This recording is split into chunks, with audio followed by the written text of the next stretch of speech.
Hi, in this video I'll show you how to combine the values in a couple columns together and separate them by a delimiter. This is actually fairly easy. I'm going to show you two examples of how this could be done. One using functions and the other one using Power Query. So let's try using functions here, and I'm going to show two examples of different functions that we can use. First is using the concatenate function, and all it is just concatenate.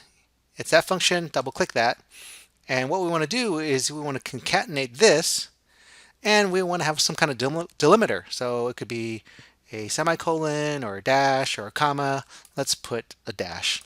We'll use that. So in order to put the string, the delimiter, in there, you need to enclose it within quotes.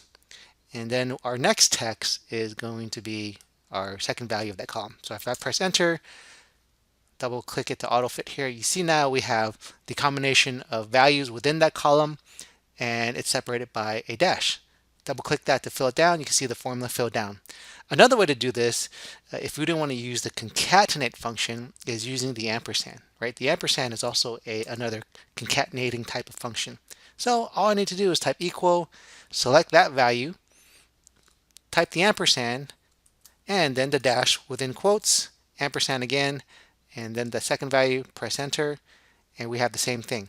Double click it to auto fill down, double click this to auto fit, and we have our concatenation, one using a function and the other one using the ampersands.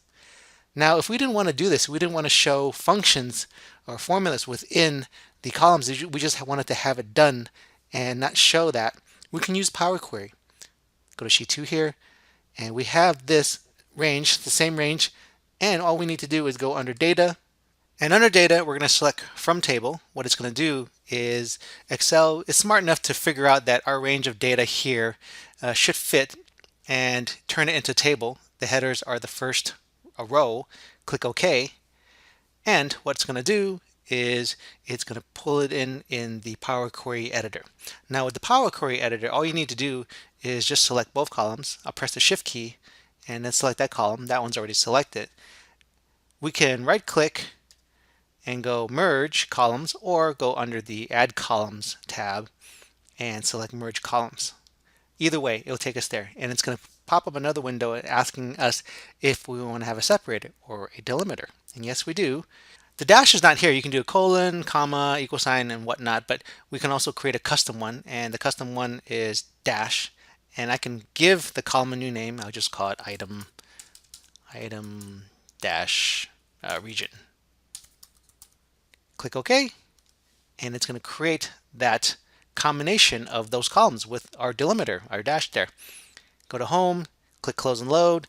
It's going to put it into a new worksheet. You can see sheet 2 here. Now with sheet 3, we have that combination or that concatenation of the values there. So these are just two columns, but if you wanted to combine many other columns together, you can do the same thing with that merge feature in Power Query. So there you go. There's the way that you can combine values within different columns together with a delimiter. And we have two examples, one using the concatenate feature or the ampersand feature, and the other one using Power Query. So I hope that helps. Thanks for watching.